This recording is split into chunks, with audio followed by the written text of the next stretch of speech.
즉 잃어버린 고리를 찾았다며 흥분했다. 1980년 대성동 고문에선 수많은 유물들이 쏟아져 나왔다.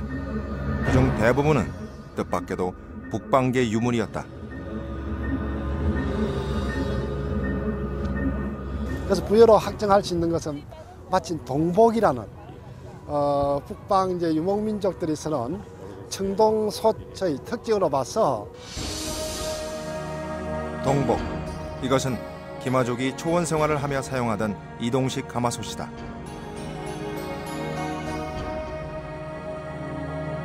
한반도에서는 청동 그릇 청동솥이 김해에서밖에 안 나옵니다. 예, 없어요. 한반도 남부에는 없어요. 한때 이곳을 지배했던 대성동 고문의 주인공들은 기마족이었던 것이다. 그런데 이후 기마족 지배층의 무덤은 5세기 초반 갑자기 자취를 감춘다. 그들은 어디로 갔을까? 대성동 고분군이 축조 중단과 동시에 일본에서 큰 변화가 일어나는 거예요. 신경철 교수는 이곳을 떠난 기마족들이 일본 야마토 지역의 핵심 세력이 됐을 것으로 추정하고 있다. 아마 김해에 있는 가야 세력이 주축이 돼가지고 그걸로 조직적으로 이주한 곳인 것 같아요. 근데 그게 뭔지 아직 일본은 모르고 있죠. 아직 대성동 고분군을 정확하게 이해를 못하기 때문에. 가야의 기마족이 찾아들 무렵 당시 백제는 역사 소용돌이의 중심에 있었다. 새로 유입된 기마족이 기존 지배층과 연합, 세력을 급속도로 팽창시키고 있었던 것이다.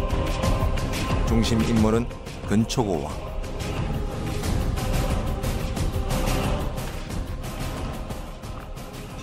근초고왕 때 369년에서 371년이라고 하는 2년이라는 짧은 기간 동안에 가히가 정지할 줄 모르는 정복력을 가지고 이제 팽창해 나가고 있는 것이죠. 낙동강 유역에 진출해서 이제 가야 나라를 제압하고,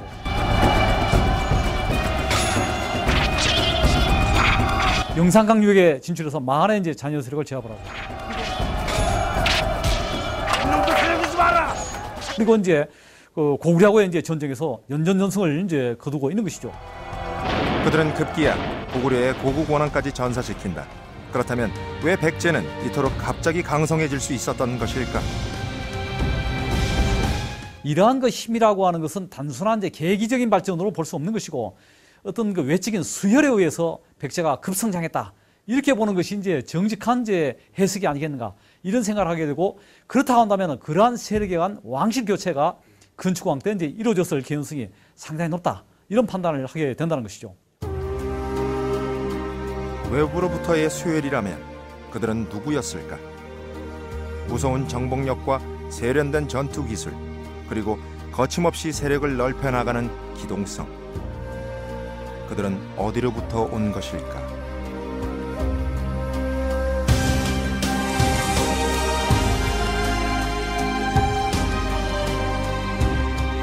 그 세력은 아마 이제 그 만주 쪽, 부여 쪽에서 이제 온 세력으로 이제 봐야만 될 것 같습니다.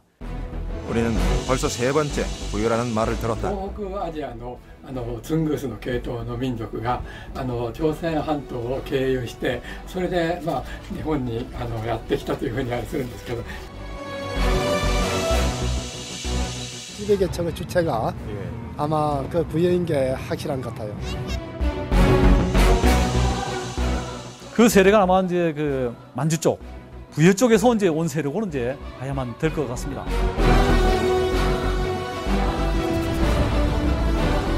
사세기 무렵 중국 북만주 일대는 역사의 소용돌이였다. 이 민족들의 대거 유입으로 서진이 밀려나 남쪽으로 천도하고, 그 틈을 노려 선비족이 세력을 팽창해 갔다. 이 같은 주민이동의 여파라고 하는 것은 만주하고 한반도 지역에도 곧바로 영향을 미치게 되고, 그런 가운데서 아마 이제 왕실 교체라든지 이런 것이 이제 일어나게 되고, 그야말로 다이나믹한 역동적인 그런 이제 상황이라 볼 수 있다는 것이죠.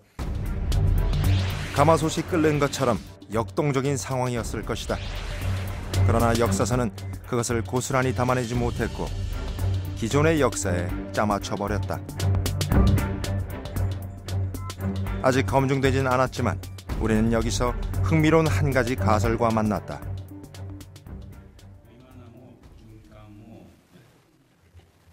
올 봄 김해에서 열렸던 가야 국제학술회의에 2명의 중국 학자가 참석했다.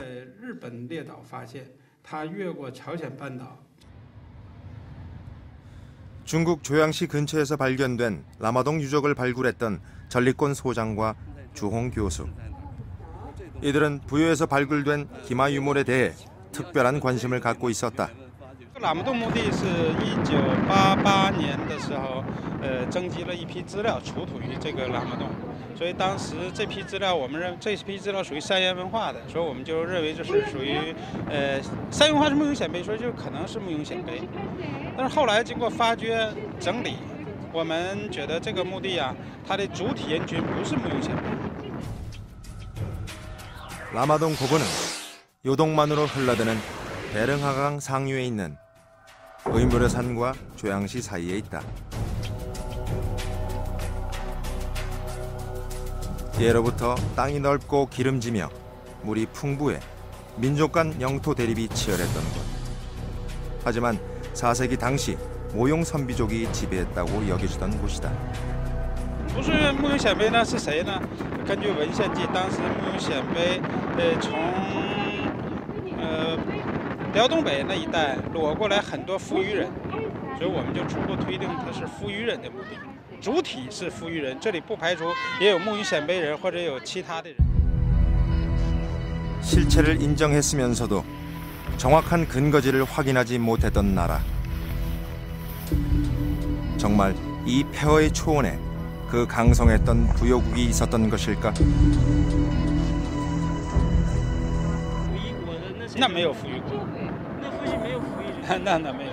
哎，这个不，现在这个喇嘛洞墓地就在大凌河边上，但是那块不存在扶余国，而是这个我认为哈，喇嘛洞墓地这些扶余人是木永显碑从吉林那一带把它迁徙过来的。 그러나 기록을 살펴보자 선비족의 침입으로 부여왕 의려가 자살하자 다음에 아들 의라가 백성을 모아 환복구국했다. 포로가 아닌 지배 세력이었다면 무덤의 형태가 증명할 것이다. 应该说喇嘛洞墓地，这个特征就是墓地排列有序，而且规模比较大，排列有序，规模比较大，出土遗物丰富。 발굴 당시 이곳에선 도저히 포로의 무덤이라고 볼 수 없을 만큼 수많은 금제 기마 유물들이 출토됐다. 그 라마동 유적 발굴 결과, 즉 무덤을 보면 무덤이 굉장히 잘 쓰여져 있거든요. 그리고 유골들이라든지 유물들이 굉장히 좋은 거로 볼 수 있는데 과연 포로들을 갖다가 그렇게 했을까요? 저는 아니라고 봅니다. 실질적으로 같은 동시대에 나오는 선비 무덤들이나 그 라마동 그 무덤과 별반 차이가 없습니다. 출토 인골들의 상태도 비교적 온전했다. 从这个骨骼上来看，基本上没有发现什么，就是由于战争引起的这样的重大的这个创伤，这种好像没有。 그렇지만 중국의 학자들은 여전히 부여족을 선비족의 포로로 본다. 하지만 출토 유물, 매장 형태를 보면 그렇지 않다. 그렇다면 다른 증거는 없을까? 公元290年左右开始，290年开始吧，290年。那什么时候结束的？350年左右。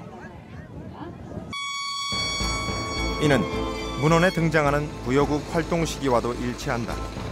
부여왕 의라가 나라를 세운 게 286년이고 멸망했다는 시점이 346년으로 돼 있기 때문이다.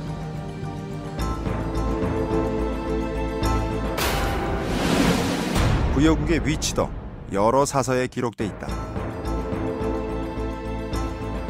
삼국지 동이 부여전엔 부여가 선비와 고구려 사이에 있다고 쓰여 있으며 자칫 통감엔 서사 근년, 즉 전현 근처로 이동한 기록이 나와 있다. 결국 3세기 말에서 4세기 초 부여국의 실체가 오늘날